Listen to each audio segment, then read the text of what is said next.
começa a ficar calor. Por aqui, não é? Começa a ficar calor. Olá a todos, estou com a mesma roupa porque ainda tenho vontade de estar aqui e há que aproveitar essa vontade de estar aqui em frente à câmara e, sendo assim, depois de ter gravado as propostas de leituras que eu tenho para o meu rico mês de agosto, estou aqui para falar-vos daquilo que foram as leituras feitas cá em casa durante o mês passado, ou seja, durante o mês de julho. Foi um mês ainda de muito trabalho, mas que trabalho esse que eu acabo por gostar bastante, apesar de ser burocrático, mas é um trabalho que eu faço na escola e que não trago para casa, entendem? E assim sendo, acabo por ter mais tempo e mais disponibilidade mental para ler e isso resultou que fez com que durante o mês de julho eu conseguisse terminar 7 leituras, muito bom, não é? Muito bom, tendo em conta que nos últimos meses eu não tenho chegado a esse número de maneira nenhuma, mas muito bom. Li 7 leituras, ou fiz 7 leituras durante o mês de julho. O marido concluiu 3 e pasmem-se. É pena que aqui a terriola, que está em festa, que me enerva, que agora não esteja para aí a deitar os foguetes que esteve a deitar às 8 da manhã, num domingo, não é? Pasmem-se, mas sim. Olhem, ou façam de conta que estão a ouvir os foguetes, sim, o mais novo fez uma leitura durante o mês de julho. Começou e concluiu-a durante o mês de julho. Sim, deitem os foguetes todos, ouçam os foguetes todos, sejam eles imaginários ou não, mas sim, o mais novo conseguiu concluir uma leitura durante o mês de julho, o que faz com que o nosso mês de julho, somando tudo, tenha tido no total cá em casa 11 leituras feitas. É dessas 11 leituras que eu quero falar, mas antes de falar delas quero obviamente falar-vos do projeto que eu desde o ano passado tenho para o mês de julho e que é aquele que me convida a mim e convida a vocês, apesar de eu ter convidado muito em cima do acontecimento, não é? Mas que projeto esse que nos convida a todos a lermos prémios Nobel durante o mês de julho. Eu tinha programado ler 3 obras de prémios Nobel durante o mês de julho, só consegui concluir 2. A terceira, como eu disse no vídeo anterior, ficou por pegar nela, nem sequer a ela cheguei. Falo-vos de Rapazes de Zinco, da Svetlana Alexievich. Há de ser lida agora em agosto ou noutro mês qualquer, mas sim só consegui concluir 2 leituras de prémios Nobel. Em julho foi assim uma participação algo fraquinha, tendo em conta que eu é que sou organizadora, mas obviamente que sei que houve leitores que estão aí desse lado que também se juntaram a mim e eu, além de vos agradecer imenso por mais uma vez participarem em projetos que eu levo a cabo, que me digam aí embaixo nos comentários aquilo que leram de prémios Nobel em julho, como é que foi essa experiência, ou como foram essas experiências, e se há alguma leitura que vocês fizeram de prémios Nobel que me queiram à viva força recomendar. Deixem tudo aí embaixo nos comentários para que eu possa ver e para que toda a gente que vê os comentários também possa ver, ok? Obrigada do fundo do coração por terem participado no Julho Nobel e já sabem, em setembro temos mais projeto e em setembro lemos Brasil, a ver se eu não me esqueço de deixarem um videozinho curtinho a lembrar-vos disso um dia destes, ok? Pronto. Falando agora daquilo que foi o mês de julho cá em casa, mais propriamente das minhas leituras, antes de falar daquilo que foram as minhas leituras de prémios Nobel, quero dizer-vos que houve uma desistência em julho. É dela que eu vou falar em primeiro lugar. Uma desistência que me custou fazer, não é? Como qualquer desistência, mas sobretudo quando há alguma expectativa e quando é uma obra que eu tenho aqui nas estantes e que não vem da Biblioteca da Terrinha, essas desistências ainda custam mais, mas esta, pronto, eu tentei, juro que tentei, li 100 e tal páginas, mas ou porque não estava no espírito, se calhar, ou porque estava muito cansada, sim, muito provavelmente, ou porque esta obra não me estava a cativar e não me estava, já vou explicar brevemente porquê, tive que desistir da mesma. Falo-vos com muita pena de minha, de Mau Tempo no Canal, de Vitorino Nemésio. O estilo não é o mais fácil, é verdade, o estilo do autor não é o mais fácil, mas não foi isso que verdadeiramente me levou a desistir. foi o facto de eu não estar a criar ligação com nenhuma das personagens. É certo que a obra é grande e eu não li mais do que 100 e pico páginas, mas não estava a criar ligações nenhumas com as personagens, não estava a ficar cativada com o desenrolar do enredo ou da trama. E não estive para fazer fretes, não, porque o cansaço é muito e não vale a pena fazer fretes em situação nenhuma, mas sobretudo quando o cansaço é muito, ainda custa mais fazer esses fretes. E assim sendo, esta obra foi uma obra da qual eu desisti em julho, vai regressar às estantes, não sei se lhe pagarei, tão cedo não pagarei, mas não sei se lhe pagarei um dia destes, ou se a venderei, ou se a darei a alguém, não sei. Para já vai para as estantes, vai estar ali a massacrar-me, porque eu odeio ter obras desistidas, leituras desistidas na estante. Mas para já vai para lá e depois vemos o que lhe faremos. Se alguém já leu esta obra e se me quer dar assim ainda mais assim aquela forcinha para eu pegar nela novamente, diga-me aí em baixo nos comentários, porque estou mesmo a precisar dessa forcinha muito, muito, muito grande para regressar a mau tempo no canal. Falando agora daquilo que foram as minhas leituras feitas e concluídas em julho, começo por falar daquelas que foram para o projeto Júlio Nobel, já disse que só foram duas. A primeira foi de Camilo José Cela e também da mesma coleção de Mau Tempo no Canal. A obra A Colmeia, que já estava nas minhas estantes à espera há uns tempinhos, desde... Ai não, esta até estava desde o ano passado, desde 2022, até não estava há muito tempo à minha espera. Pronto, foi a primeira leitura que eu concluí durante o mês de julho, foi a primeira leitura para o Júlio Nobel, mas não foi de maneira nenhuma aquela que eu estava à espera. É uma obra pequena, ela não chega às 300 páginas, e é uma obra que se lê bem, mas tem uma quantidade infinita de personagens. E essa quantidade infinita de personagens, que se for numa obra grande eu até acabo por não sentir-me perdida com isso, nesta foi verdadeiramente aquilo que mais fez com que eu não conseguisse embrenhar-me nesta leitura como eu queria fazê-lo, não é? Como eu o queria fazer, e perdi-me muitas vezes nesta leitura. Já não sabia quem era quem, fiquei frustradíssima por não ter feito uma lista das personagens e as suas correspondentes ligações, frustradíssima, mas também quando me lembrei disso já ia muito à frente e já não valia a pena, teria que começar a ler a leitura, teria que começar a ler a obra outra vez, não é? Perdi-me muitas vezes com as personagens, senti que esta obra retrata muito bem a Madrid dos anos 40, uma Madrid ainda muito ferida e muito dilacerada por uma guerra civil sangrentíssima e que levou a que muita gente tivesse que viver no limiar da pobreza, tivesse que fazer coisas que à partida nunca faria. Isto está muito bem retratado nesta obra, mas são demasiadas personagens. Entendo a ligação com o título, mas não deu para mim. E para além disso, a obra tem um capítulo que é uma conclusão, que eu nem sei se chama mesmo conclusão.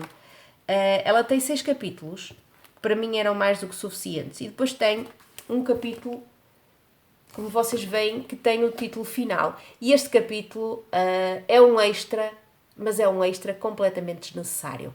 Não traz nada de novo, ainda complica mais as coisas, ainda deixa as coisas mais com um final aberto. E eu que gosto de finais abertos, mas este não faz sentido nenhum. E assim sendo, eu não consegui dar a esta obra mais do que um 6 em 10, por muito que isso me tenha custado. Mas foi uma desilusão, foi uma frustração, quiçá por culpa minha, não digo que não, mas são demasiadas personagens para uma obra tão curta e para que quem a lê e quem queira saber verdadeiramente quem é quem, não o consiga fazer. Eu pelo menos não consegui e por isso foi um 6 em 10 e pronto, olhem, não foi o melhor arranque para o meu Júlio Nobel, mas é o que é. A segunda obra que eu li para o Júlio Nobel não faz parte das minhas estantes, veio da Biblioteca da Terrinha e foi sim uma verdadeira ternura. E o exemplo prático de uma obra Prémio Nobel que toda a gente pode ler, que tem um estilo bastante poético, é verdade, mas acessível, e que nos deixa um quentinho no coração, um aconchego muito, muito bom. E que, para quem gosta de animais, para quem gosta de relembrar infâncias nas aldeias, para quem gosta de relembrar histórias que os pais ou os avós contavam ou contam das suas infâncias numa aldeia e da ligação que as pessoas das aldeias têm com os animais, esta é a obra ideal. Falo-vos de Platero e eu, de Juan Ramón Jiménez. É uma obra maravilhosa, lindíssima, enternecedora, desta cumplicidade e desta ligação entre o autor e este Platero, que não é nada mais, nada menos, como vocês veem na capa, que um burrinho muito vivo, muito ágil, muito peculiar, como todos os burrinhos são, mas que toda a gente adora e que cria uma ligação ali mesmo muito forte com o autor.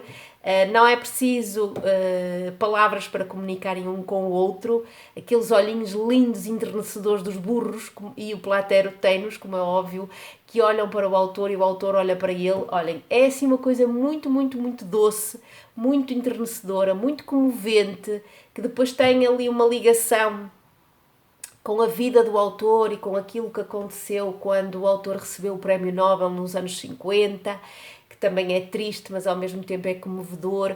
É uma obra que eu aconselho vivamente, mesmo, mesmo, mesmo, e que toda a gente pode ler. Não tenham medo quando quiserem ler um Prémio Nobel e pegar numa obra que não seja densa nem complexa. Leiam o Platero e eu, de certeza que existe nas bibliotecas das vossas terrinhas. Na minha existe uma catrafada de exemplares, por isso nas vossas de certeza que também existe pelo menos um, e vale muito a pena. Dei-lhe um 9,5 em 10, adorei o Platero, adorei a ligação com o autor, adorei tudo aquilo que ele me foi contando, valeu muito, muito a pena, e obrigada à Paulinha e obrigada a toda a gente que me recomendou esta pérola dos prémios Nobel do século XX, mesmo, mesmo muito bom, ok? Depois destas leituras associadas ao Júlio Nobel, eu vou falar-vos daquilo que eu li para além do Júlio Nobel e que foram leituras que vieram da minha estante e que vieram também da Biblioteca da Terrinha. Ora, olhando aqui para o caderninho, falo-vos então agora de duas obras que vieram da Biblioteca da Terrinha. A primeira foi uma leitura que eu fiz em conjunto com a Leonor. Não é que tenha sido muito em conjunto, não é, Leonora? Mas pronto, nós tentamos, como é normal nas nossas leituras em conjunto. Falo-vos de uma obra que tem uma capa lindíssima, que é uma novidade, tendo em conta aquilo que eu leio, é uma novidade. Falo-vos de Pachinko, de Min Jin Lee. Deixo-vos ficar aí a capa.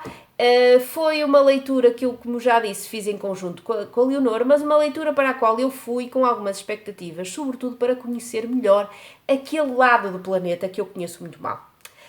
Leio muito pouca coisa de literatura asiática, confesso, porque também não é uma parte do planeta que me atraia muito, pronto, sem nenhuma razão, mas não, sou muito mais ocidental e muito mais atraída pelo que é o ocidental.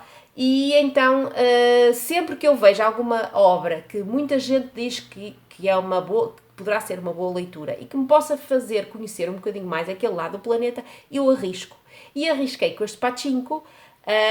Não posso dizer que tenha ficado imune aos encantos da capa, que a capa eu acho-a fabulosa, e também porque tinha a companhia da Leonor, e em terceiro lugar porque iria fazer-me conhecer melhor, apesar da autora ser praticamente norte-americana, que ela foi muito pequenina ela é coreana, mas foi muito pequenina para os Estados Unidos, mas sabia que ela iria dar-me uma visão bem contextualizada daquela parte do planeta, mais propriamente da Coreia e do Japão, e das ligações algo conturbadas e difíceis entre estes dois países.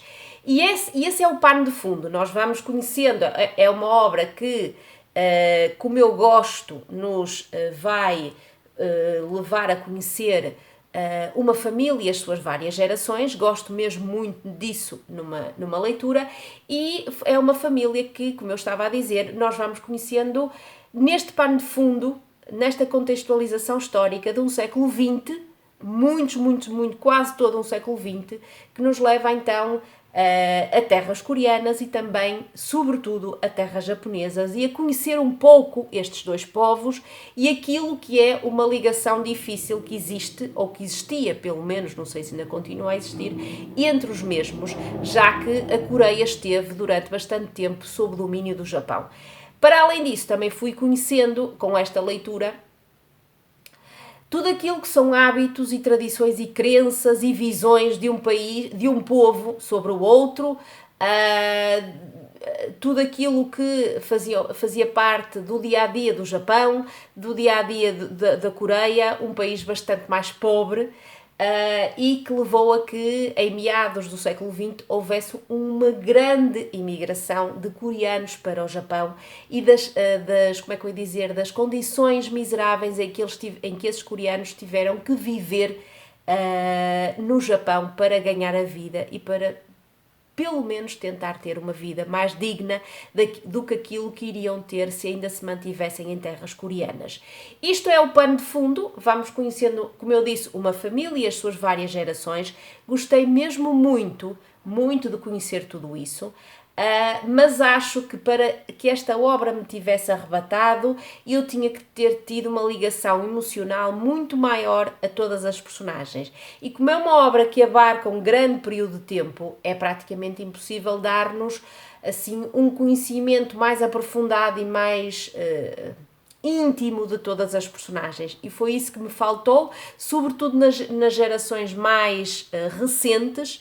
Faltou-me ali conhecê-los um bocadinho melhor, estar mais tempo na vida deles, percebem? E por isso mesmo eu só dei a esta obra um 8 em 10. Recomendo, é uma leitura que se faz facilmente, o estilo é fluido e para quem quer conhecer um bocadinho mais aquele lado do planeta como aconteceu comigo e para quem quer ler uma saga familiar, esta obra vale muito a pena, dei-lhe um 8 em 10 e recomendo-a, apesar de que não me arrebatou pelas razões que eu já expliquei, ok? Pronto. Falando então de mais uma obra que veio da Biblioteca da Terrinha, eu comecei a ver aí nas redes e nas internets muito burburinho e muito zum acerca de uma obra de uma autora portuguesa. Falo-vos da obra Leme, de Madalena Sá Fernandes. Muita gente a falar sobre a obra e eu vi que a Biblioteca da Terrinha a tinha, requisitei-a e lia num ápice. Lia em menos de 24 horas, provavelmente será a minha participação no Book Bingo para essa categoria. Lia em menos de 24 horas, é uma obra muito fina, como eu já disse, que se lê facilmente e é uma obra que, à partida, é uma obra puramente autobiográfica que nos retrata um período muito difícil da vida da autora, num estilo muito cru, num estilo muito direto e que aborda situações muito dolorosas. E eu gostei muito de ler a obra, mas para mim, e custa muito dizer isto, porque eu não passei pelo que a autora supostamente passou e que nos conta nesta obra, não sei como reagiria face a uma situação tão dramática como aquela, mas a mim faltou-me emoção. E eu só senti essa emoção mesmo nas páginas finais da obra. E essa emoção, face a uma situação tão dolorosa como aquela que é contada, faltou-me enquanto leitora. Se calhar é um mecanismo de defesa. Estamos a falar de uma autora que se expõe numa obra, porque aquilo parece ser autobiográfico, se expõe literalmente. E se calhar a maneira de se reservar e se defender será então falar da situação desta forma crua, direta e algo fria. Mas a mim, enquanto leitora, essa frieza incomodou-me e fez com que eu não tivesse conseguido dar mais do que um 7 em 10 a esta obra, com muita pena minha. Vocês vão ver mais para a frente que o marido também a leu e teve uma experiência bem melhor com ela. Para mim, essa frieza cortou-me a ligação com tudo aquilo que ela estava a contar, e só lhe posso dar um 7 em 10 com muita pena minha e se calhar com muita injustiça da minha parte, pelas razões que já mencionei, mas eu tenho que ser sincera e foi verdadeiramente isso que eu senti, ok? Um 7 em 10. Falando agora daquilo que me falta falar, que são 3 obras que eu li durante o mês de julho, 3 obras que faziam parte dos meus planos, falo-vos então daqui da quinta leitura que eu fiz, Um Rapaz Muito Especial, de Monica Wood. Esta obra também veio comigo há 2 anos atrás da Feira do Livro, em 2021, e foi uma recomendação da minha Paulinha, que disse que eu, de certeza absoluta, iria criar muitos laços com esta história, e assim aconteceu. Estamos aqui perante uma história que é protagonizada por 3 pessoas, 2 delas pai e filho.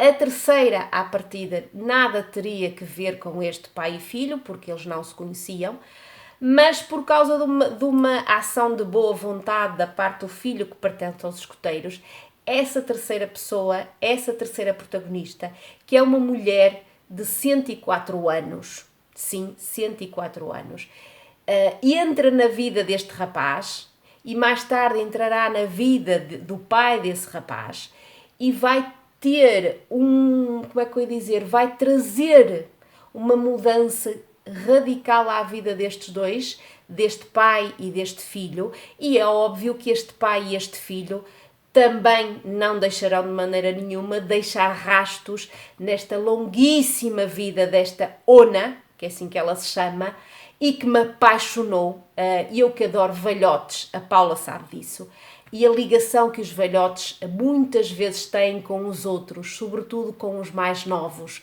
Eu não consegui deixar de me apaixonar por esta Ona, que vai ficar assim naquela prateleira das personagens inesquecíveis. Ela, sobretudo, vai lá ficar. É impossível nós não nos apaixonarmos, não nos admirarmos e não quase venerarmos esta mulher e tudo aquilo que ela, pelo qual ela já passou, toda a energia que ela ainda tem, toda essa vivacidade, tudo aquilo que ela tem para nos contar, para nos transmitir, para nos ensinar, e tudo aquilo que ela vai aprendendo com este rapaz um bocadinho peculiar e depois com o pai deste rapaz. Olhem, é uma coisa, são laços muito, muito estreitos que são criados aqui nesta obra, e entre as personagens todas e também entre elas e nós enquanto leitores. É uma obra lindíssima que eu recomendo mesmo muito para quem, como eu, se derrete por velhotes, por ligações que esses velhotes fazem com toda a gente que está à sua volta, por essa solidão que é assim deitada para trás quando este rapaz entra na vida dela, por uma velhota muito resingona, mas que depois, quando nós a conhecemos, nos derretemos com ela. É muito bom. Eu dei um 9 em 10 a esta obra. Não lhe dei o 10 em 10 porque eu queria chorar mais e não chorei. Pronto. Mas é lindo, lindo, lindo o que está aqui e eu recomendo sem reservas esta leitura, ok? A penúltima leitura que eu vou falar do meu julho foi a melhor delas todas. Ai, que coisa boa! Eu sabia a partir daqui isto iria fazer as minhas delícias, que me iria fazer sofrer e chorar baberranho, que é isso que eu muitas vezes preciso, como qualquer coisa catártico, entendem? E foi a melhor leitura que eu fiz durante o mês de julho e mal posso esperar por ler mais deste autor e falo-vos de Mil Sóis Resplandecentes, de Khaled Hosseini, este autor de origem afegã e que é uma voz que chega e que nos chega através de tudo aquilo que ele já fez enquanto médico e enquanto representante das Nações Unidas, creio eu. Deixem-me ver, eu acho que sim. Sim, ele já fez, já foi enviado aos Estados Unidos para United Nations High Commissioner for Refugees, o Alto Comissariado das Nações Unidas para os Refugiados, já fez parte, já foi um enviado, e ele então, enquanto médico, enquanto já elemento das Nações Unidas para os Refugiados e enquanto escritor, chegou a mim e deu-me uma leitura daquelas que nos abana completamente. Eu já disse, quando falei do Pachinko, que aquele lado do planeta não é aquele que eu mais conheço, mas é um lado que nos suscita muita curiosidade. E é impossível nós não querermos conhecer mais da história do Afeganistão e de tudo aquilo que aquele pobre país já sofreu e de tudo aquilo que o povo afegão já sofreu e de tudo aquilo que é a sua história, que eu conheço muito mal, mas que fiquei a conhecer um bocadinho melhor com esta obra e que quero continuar a conhecer com as restantes obras do autor. Isto é uma obra deliciosa que nos leva a conhecer duas mulheres, desde que elas são muito pequeninas, duas mulheres que não se conhecem de lado nenhum, que vivem em duas cidades completamente diferentes do Afeganistão, mas cujas vidas se vão cruzar na capital do Afeganistão, ou seja, em Cabul, por razões que fazem parte das tradições afegãs e que a nós, enquanto mulheres, nos dilaceram e nos deixam, pelo menos a mim, com uma vontade tremenda de bater em alguém. Pronto. E então, como eu vos estava a dizer, vamos conhecer aqui duas mulheres, desde que elas são muito pequeninas, duas mulheres que à partida não têm nada a ver uma com a outra, cujas personalidades são muito diferentes e que, como eu já disse, cujas vidas se vão cruzar durante algum tempo. E desse cruzamento vai nascer uma amizade que ainda agora me está a arrepiar e me está a deixar emocionada. É assim, olhem, é uma delícia o que está aqui, é uma delícia que nos faz sofrer, que a mim me fez chorar muito, muito, muito, sobretudo na parte final, mas que nos mostra aquilo que eu acho que é a índole de um povo que já sofreu horrores, que continua a sofrer horrores, sobretudo de umas mulheres e de umas crianças que já passaram por tanto, continuam a passar e continuam a saber viver de migalhas como esta amizade que começa de uma forma, pronto, que à partida não parecia de maneira nenhuma que elas iriam ser amigas, mas é uma amizade fortíssima, fortíssima, daquela que nunca mais se esquece e daquela que deixa rastros indeléveis nas nossas vidas. E estas duas mulheres, esta Mariam e esta Laila, são outras personagens que eu nunca mais vou esquecer, que me emocionaram imenso, que me abriram as portas do seu país, do seu lado podre, do seu lado doloroso, do seu lado sofrido, mas também do seu lado bom, daquilo que é um povo de umas tradições e de uma religião que não é nada daquilo que depois transparece nas televisões e naquilo que nos chega nos telejornais. Olhem, foi uma porta de entrada belíssima nas obras deste autor, que eu, como eu já disse, quero conhecer tudinhas, quero tê-las tudinhas na minha estante. Foi um 10 em 10, é de certeza absoluta uma das melhores leituras que eu vou fazer em 2023 e, como é óbvio, eu só posso mesmo recomendar sem qualquer reserva. Leiam esta obra se ainda não o fizeram, porque olhem, não vão sair daqui iguais, vão sair daqui muito melhores. E eu acho que isso é o poder da literatura, o poder das leituras. A última obra que eu li já vinha desde junho, vinha a arrastar-se desde meados de junho, e terminei-a mesmo no final do dia 31, mesmo à noite, e falo-vos da biografia de José Cardoso Pires, Integrado Marginal, da autoria de Bruno Vieira Amaral. Não sou de maneira nenhuma uma leitora muito conhecedora de José Cardoso Pires. Dele eu acho que só li 2 obras há muitos anos atrás. Mas aquilo que eu encontrei na sinopse fez com que eu quisesse conhecer melhor este autor, através daquilo que o Bruno Vieira Amaral nos dá neste grande calhamaço, com muitas notas que deviam estar no rodapé e que estão no fim. Pronto, mas são de obra a obra em si, são mais de 500 páginas. Demorei o meu tempo porque fui intercalando esta leitura com outras e fui aqui conhecendo muito melhor José Cardoso Pires.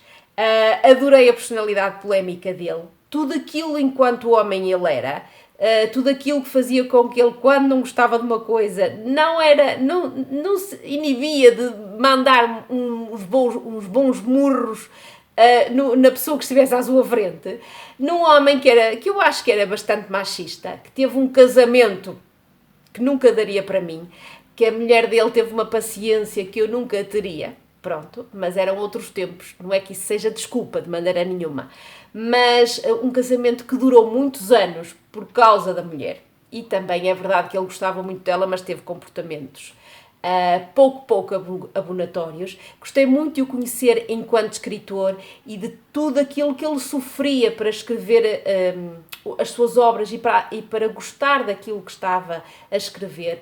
E claro, adorei conhecer toda a contextualização histórica de um homem que nasceu quando começou o Estado Novo e que levou com o Estado Novo durante toda a sua vida, que se viu um bocadinho abanado quando se viu em plena liberdade e não saber o que fazer com essa liberdade toda, sobretudo em termos literários. Um homem que viajou muito, que levou o nome do país a muitos lados, que não teve, quiçá, o reconhecimento que deveria ter tido, enquanto escritor e enquanto foi vivo, mas um homem que vale muitíssimo a pena conhecer. Eu vou ver se regressa ele um dia destes enquanto escritor. Dei um 8 em 10 a esta obra, não lhe dei mais porque algumas partes achei-as um bocadinho maçudas, sobretudo quando eram muitas críticas, umas a seguir às outras, das obras de José de Cardoso Pires, a quando da sua publicação. Isso tornou-se um bocadinho maçudo, para mim, mas vale muitíssimo a pena conhecer esta biografia. Dei-lhe um 8 em 10, como já disse, e foi a minha última leitura de julho. Falando agora, já está a ficar gigantesco o vídeo, não é? Falando agora daquilo que foram as leituras dos meus homens. Já vos disse que o meu maridinho também leu Leme, de Madalena Sá Fernandes, deixo-vos ficar novamente a capa, e ele sim adorou, deu-lhe um 10 em 10, gostou muito mais do que eu, provavelmente conseguiu criar mais ligações do que eu, não lhe fez falta, e passando a redundância, a falta de emoção que a mim me fez, deu-lhe um 10 em 10 e por isso vocês percebem que ele recomenda vivamente esta obra. Se vocês ainda não a leram, ela anda por aí e leiam-na. Também leu, olha se não, uma obra da Segunda Guerra Mundial, As Cartas Perdidas de Auschwitz, de Anna Ellery. Esta obra estava cá em casa desde fevereiro deste ano e ele deu-lhe um 9, ou seja, não foi a melhor leitura que ele já fez associada à Segunda Guerra Mundial e ao Holocausto. Não me soube explicar exatamente porquê, mas acho que é uma obra que ele considerou assim, pronto, que lhe faltou qualquer coisinha. Não sei exatamente o quê, meus queridos, pronto, mas é isto, não vos posso dizer mais nada. Isto diz que é um vestido guardado há quase 50 anos, encerra segredos capazes de transformar uma vida. Não sei se aí há alguém que já tenha lido esta obra e que me possa ajudar dizendo mais alguma coisa nos comentários. A última leitura que ele fez foi um verdadeiro calhamaço e antecipou-se a mim. E eu é que devia ler esta obra em primeiro lugar, porque eu é que sou a fanzaça, mas ele já a leu e falo-vos de biografia ou autobiografia de Bono, Surrender. Como eu estava a dizer, mesmo no final do vídeo, não é? Porque depois fiquei sem bateria, o meu marido antecipou-se e leu a autobiografia, antecipou-se a mim, não é? Que eu é que sou a fanzaça dos YouTube. A autobiografia do Bono, Surrender, 40 canções, uma história, gostou imenso, andou a ouvir canções à medida que ia lendo, pronto, e isso foi-me suscitando ainda mais curiosidade, não é? Para quando eu pegar nesta autobiografia, adorou, deu-lhe o 9,5 em 10, não me sabe explicar o que é que lhe faltou para os 10 em 10, é marido, é assim, ele, pronto, não consegue explicar, mas eu de certeza absoluta que quando ler isto, ou ouvir isto, que ainda não sei se vou ouvir o audiobook, toda a gente me diz para o fazer, que vou amar isto, vou babar literalmente e vou-lhe dar a nota máxima e tudo isso, pronto. E ele deu-lhe o 9,5 em 10, recomenda vivamente e ele não é de maneira nenhuma tão fã dos YouTube como eu sou, por isso se deu-lhe um 9,5 em 10, agora imaginei eu que babo literalmente por este homem e por tudo aquilo que ele é e por tudo aquilo que está associado à banda da qual ele é o vocalista e compositor e tudo mais, por isso imaginem quando for eu a pegar nisto, vai ser o delírio, vai ser o histerismo completo. Por fim, não se esqueçam, A minha criança leu uma obra este mês e eu tenho que falar dela. Tá, tá, tá, tá, tá. Minha criança, quando lê alguma coisa, já sabem que também está associada à Segunda Guerra Mundial. E leu de John Boyne, O Rapaz no Cimo da Montanha, e gostou mesmo, mesmo, mesmo muito. Deu-lhe um 10 em 10, como eu já estava à espera que fosse. Foi ele que a escolheu. Eu dei-lhe à escolha 2 ou 3 obras da Segunda Guerra Mundial e ele escolheu esta. Gostou mesmo muito, muito, muito. John Boyne nunca desilude e deu-lhe, como eu já disse, um 10 em 10. E pronto, meus queridos, acho que já falei de tudo aquilo que foi lido e não lido aqui em casa durante o mês de julho, num vídeo que não termina nunca, como vocês já sabem, que é assim que acontece quando eu faço os meus balanços. Pronto, não estão aqui todas, não é? Há várias que vieram da Biblioteca da Terrinha, mas foram estas então as leituras do mês de julho cá de casa. Digam-me aí em baixo, para além daquilo que leram, se leram, para o projeto Julho Nobel, digam-me aquilo que andaram a ler em julho, recomendem alguma obra que tenham lido em julho e que acham que eu verdadeiramente vou gostar, e já agora o que é que acharam das nossas leituras e se já leram alguma delas, se concordam connosco, se não, etc, ok? Um beijinho muito, muito, muito grande e se conseguiram aguentar até agora estes minutos todos infindáveis, digam-me aí em baixo, ok? Eu agradeço-vos imenso. Boas férias para quem está de férias, boas férias para quem ainda vai ficar de férias, bom trabalho para quem tem que aguentar trabalhar e esperemos que a coisa refresque rapidamente, que está a ficar muito calor. E se aqui está a ficar muito calor, imagino assim lá para o interior e para o sul, que nem quero imaginar, porque eu não aguento de maneira nenhuma ao calor, ok? Beijinhos! E vemo-nos num próximo vídeo, não sei quando, ok? Beijinhos, boas férias, bom rico mês de agosto para todos.